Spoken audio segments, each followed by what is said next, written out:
Happy New Year sa inyong lahat. Masaya ko pong ibabahagi sa inyo yung pagpitas na naman namin ng isang langka noong December 31, 2024.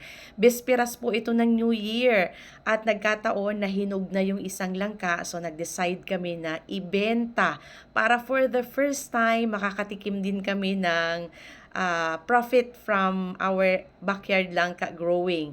Ito po, golden yellow yung kanyang color, napakatamis, napaka-crunchy niya at juicy.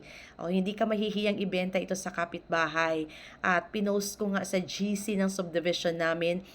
At ang daming umorder, kaya lang nag-limit ako sa 10.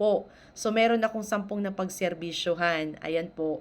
So na-deliver ako at 70 pesos per pack yung benta ko at kumita po ako ng 700 pesos. Ang saya. I hope meron din po kayong mabentang langka para sama-sama po tayong magdiwang ng bagong taon ngayong 2025.